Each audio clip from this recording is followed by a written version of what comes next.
a bit gutted that all the other acts on the bill have clearly really put the effort in and have written stuff and performed it brilliantly and were all really funny. I thought this would be a knockabout, and it was like a blitz spirit thing of all of us just being like, well, this is the best we can do under the circumstances. Didn't get the memo that we have to try. I mean, it was, look, to be fair, if this goes well, then I think that's quite a bad thing, because the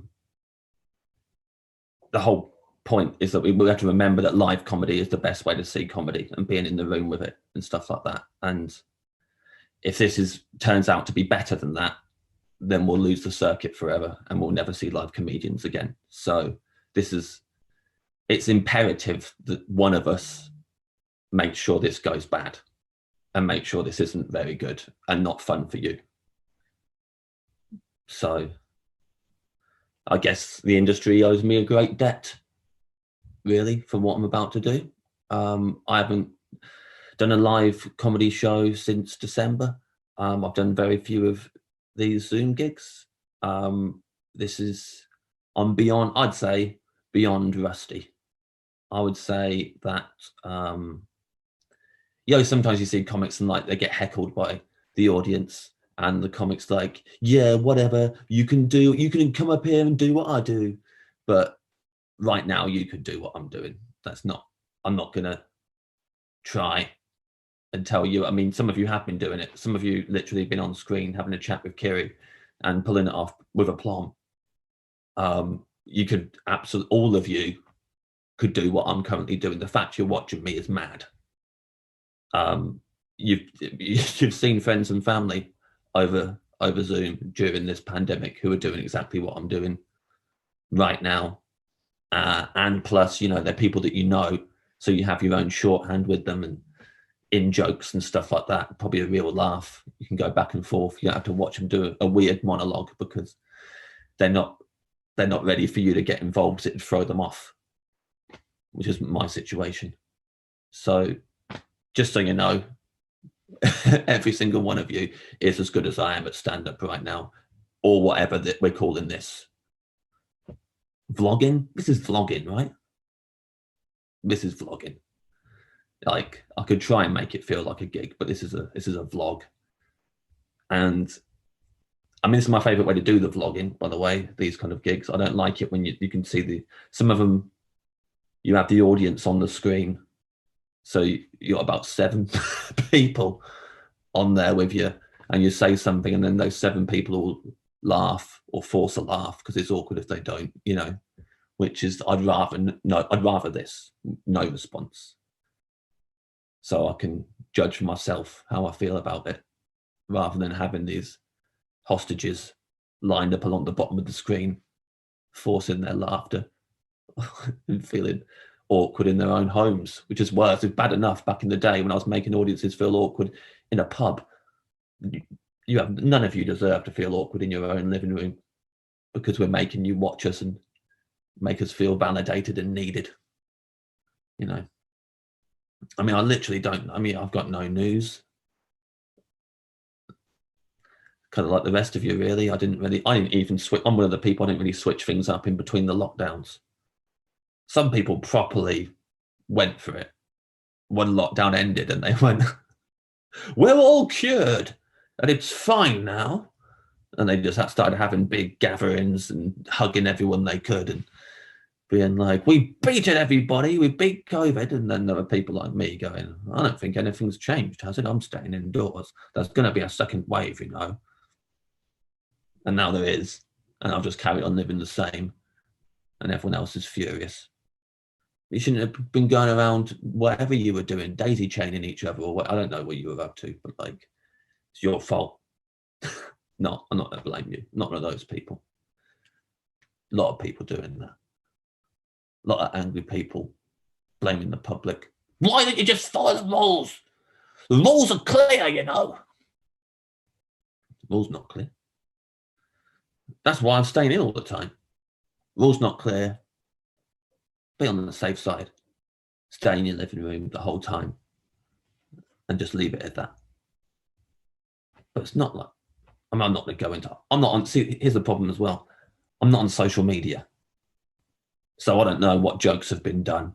What, as soon as I started, I was about to stray in there to a routine. I was like, oh, maybe I can do a little bit of a riff about how the rules aren't clear and how we don't know what rules to follow. And Dominic Cummings, and I'm like, mate, they'll have tweeted about it so much. Are you kidding me? These thoughts that you've had in your flat and only said out loud to your girlfriend, you think Twitter hasn't said them already? This is what you get, man, for taking yourself out of the out of the zeitgeist. No idea what anyone's talking about. And now here I am, putting myself as head of the conversation, and you've all got to listen to a guy who doesn't know what anyone else is saying, doesn't know what anyone else has done this year, and has just sat on this sofa the whole time. I don't even know. I have no idea. You could have all logged off. It could have been, it could be just me talking into my laptop at home right now and just doing this bit. Like, I've spent most of my reality on Pokemon Go. That's been most of my life this year in the augmented universe, not the real one. And like today, I hatched, from a 10-kilometer egg, I hatched a rufflet, which I can't tell you for ages. It was like you could only get a rufflet if you entered the battle leagues, and you had to get to a stage 7 or above for even a chance of catching a rufflet. And I didn't think there was any other way of getting it. And then today, I've been walking this 10-kilometer egg for, I guess, 10 kilometers, and it hatched today. And I thought, here we go. Do you know what I mean? It's going to be another kind of standard, probably a Pichu. I expected one of the baby Pikachus. I thought it would just be that. I've got so many of them, I've got tons I don't need anymore. And then a rufflet jumped out. This felt so good, man. I felt on top of the world. That's been most of the highlights of this year. Been every time a Pokemon that I didn't expect has hatched, or I managed to evolve a Meltan into a Melmetal the other day. I didn't think I'd ever do that. That's 400 candies, and if you want to even get one Meltan candy, you've got to walk it 20 kilometers. Well, you figure that out. It takes ages. 400 candies, man. Forget it. But then the other day they had a Meltan event, and if you got the mystery box and you opened it, you got an hour of catching Meltans, because they're not normally just lying about. I caught loads of them all the time with a silver pineapple berry, so that you double the candies on them, and then trade it to Professor Willow and you get a candy in return. That all adds up after an hour, and then all you have to do is battle in a few raids, get some rainbow candy, which of course can be used for all Pokemon. You just give them to any Pokemon and it counts as their candies. Before I knew it, I was on 400. I evolved it. I've got a Melmetal. Never thought I'd see the day. Definitely didn't think it happened in 2020. Bad year all round. So it's been a good week for that. Good week for from me in the Pokemon Go universe. Yeah, it makes up for everything. I mean, I'm not on social media, but I'm aware of what's happening. I know that there's going to be a new president. I'm aware of that.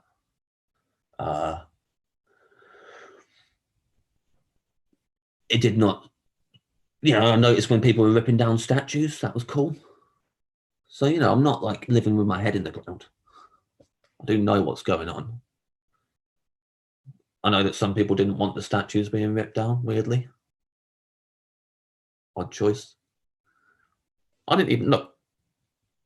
I'm ignorant white man. I didn't even know there were statues of slave traders all around the UK. I wasn't aware of it until someone ripped one down and threw it in the drink. And then I was like, what did they throw that statue in the drink for? And someone says, oh, it was of a slave trader. I was like, I'm sorry, what the fuck? It was of a fucking what? Yeah, it was a statue in honor of a slave trader. Why was that even there in the... What? Why did that get erected in the first place, and why hasn't it been torn down before now? Of course they threw it in the drink. Are you kidding me? I bet everyone's glad, right? No, some people wanted the statue of the slave trader to stay up. Pardon me? No, some people really wanted it to stay up. They say, yeah, you've got to remember if we forget history, then we'll do all the same mistakes again. So those people are arguing that we should keep the statue of the slave trader up so that we remember that there was slavery. Yeah, I'll probably forget otherwise. Why not just put up a statue of some of the people who liberated themselves and stuff like that, celebrate that kind of thing? No, you've got to remember the baddies. You've got to remember the bad guys. That's why if you ever come to my flat, all I've got is framed pictures of all the people who punched me in the face all over my flat. Everyone who's ever punched me in the face, everyone who's ever pushed me over into a puddle, every woman who's ever left me and broke my heart, they're all framed pictures around the flat. I've got that statue of that guy who came up to me in a pub once and chucked me down the stairs because he didn't like my haircut. Got a statue of him in my living room. I can't even see my TV because I can never forget the guy who beat me up that time. I love him. Don't throw him in the drink. People bad. People are awful. What I've loved, actually, I've heard a lot about social media via my girlfriend and other people. I'm obviously, I got off social media, but I'm on text groups, various text groups that like to screen grab stuff and share and be like, "You've seen this." My favorite thing of 2020, my favorite development, is straight white men who are absolutely loving just ripping into white women now because they see that as like something they're allowed to do now. There's like 2020 has seen like, a rise in being able to have a dig at white women. And look, I'm not saying that white women don't deserve people having a dig at them and pulling them up and stuff, but it's got to be the appropriate people pulling them up. My lot have just been like, "Oh, great, because I've been keeping my mouth shut for too long. Fuck you, white women! Fuck you!" And then saying a bunch of misogynistic shit to them. Because they're like, "Yeah, see, white women, you're being racists." Straight white men have got to remember that the whole problem with straight white women, the main problem with straight white women, is straight white men. That's all the whole problem. Straight white women ringing the police on black men is obviously awful. The straight and the white women shouldn't be doing it either. But the reason they're doing it, two reasons. One, they're racist because they're white. So white men, that's your problem too. And secondly, they're scared of men because they're women and men have made the world unlivable for women. And so that's men's fault. So white men are just completely the cause of both problems. And as soon as white women get told off, suddenly we're off the subs bench after having we've taken our telling off for all of 2 seconds. And then we get straight up, "Yeah, that's right. Get back in the kitchen. I told you. You're the problem. You're narrow-minded." So, I'm sorry to have missed out on that. Obviously, if I was on social media, I would have been all like, I would have loved it so much. I would have ripped into all the white women. "You shut up, Karens." James Acaster. I love it, man. What a group I belong to. I've missed them all. I've missed being part, I love being part of that powerful group. And now it's all locked down and I'm having to sit at home. Just me and my girlfriend, and I no longer feel like I'm part of a gang that outnumbers everybody. It's 50-50. I don't even know what I'm saying. What else could I talk about? Currently looking around my living room as if there's anything to inspire me. I mean, there's a rocking horse that a friend sent me for a laugh, but I don't appreciate it's still in my flat. But there you go. And there's a Squirrel Nutkin book, which got sent to me because I did the audio book for Squirrel Nutkin, the big career high for my mum, really. But yeah, because she read the book to me as a kid, so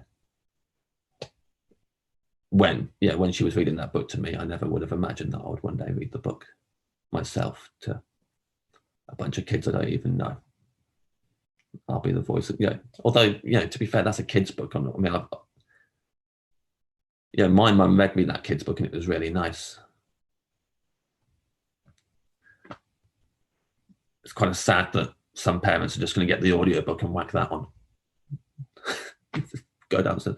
James Acaster can put you to bed. See you later. I'm going downstairs. I'm gonna catch up on my flicks, on my Netflix. Man, I'm sick of watching TV. Absolutely sick of it. I do you know what? Back in the day, when people used to like tweet me and be like, "Get off my TV, you prick! I hate you. Everything you turn up on, I absolutely hate it." I didn't understand it. Now I understand. Oh man, I'm absolutely sick of watching TV. I hate everyone that I see on it. Even the programs that I choose to watch, I'm like, oh, go away. My brain feels like it's dissolving. I hate you all. Running characters in TV shows I'm invested in. Ah, fuck off, Jim and Pam. Piss off. Hate your relationship. So I get it now. I completely get it. It makes sense. TV does bad things to your head. Also, what I've realized during this set is that the heating in this room is turned up way too high. I'm absolutely boiling. It's too late to change it. Way too late to change it. Also, I'll tell you this, a lot of people really put effort into making sure the lighting's just right for their set and stuff like that. I am seeing now that I have not done that at all. And but I think this is only fair that you see me as I am most days here, which is flushed, tired, and with no pants on. Important. Now, what can I tell you to end this fantastic monologue? Obviously, as Kiri said, she asked me to do this gig a lot. I said no because it made me too anxious. But here we are, and if anything, I'm not anxious enough. A bit of anxiety would have actually helped this gig. It would have given me a bit of pep. Really meant that I had to deliver the goods. Instead, I'm just kind of here thinking, no one's going to remember this. They're just going to think of me like, oh, he did a good thing doing the gig for charity. It was all during that lockdown and stuff, so everyone was just doing their best, even though there's other comics properly put the effort in and did material. For a second there, we thought he might have some Pokemon Go material, but he was literally just talking about what he's been doing on Pokemon Go. If you're wondering, I've made the Rufflet my buddy now, which means it will walk with me and I can build up the candies that way and, God willing, evolve it into an eaglet. And I'll evolve it during the daily walk that I do on exactly the same route every day. A route that before this year I never bothered walking, never bothered to do a circuit walk in my local area before. Never something I needed to do. Quickly, week one of the lockdown back in whenever it was, April, March, I established that route. And now I am all too familiar with it. And the path, when I go through the park, has got muddier and muddier and muddier because all of us every day are walking that route. And there's one bit that's really boggy. And I've had to walk further and further around it every day because that's what everyone's doing. And I have a little thought in my head when I get up to that bog. I'm like, oh, the bog patch has got bigger. And I'm like, that's your life now, mate? The bog patch has got bigger. That's what you're thinking about each day. Oh, look at the bog patch. I'll tell you what, before this year, I used to hate it when, if I can remember, the public come up to me and said hi or whatever. I wasn't really into that. There are other people who are much more gracious with that. Kiri's lovely with it. You've seen her tonight. Lovely with it. Loads of time and patience for the public. I don't want to see any of you. I don't like it at all. Until this year. Because it's not happening much. It's fine. So if I'm ever on my walk and walking around the bog, And someone's like, "Hey man, so I saw you on What I Lied to You. That's funny." I'm like, "Great. So let's stay there. I'll stay the other side of the bog and let's have a full conversation with each other. Preferably for an hour where you just tell me how much you like me. And then I'll tell you to take care and I'll remember your name so you think I'm a good guy." That's a little trick if you're wondering. Remember people's names, they think you're phenomenal. That's how bad most people are. If you want, that's how bad most people. And to be honest, that's just me as well. I have to so deliberately remember someone's name.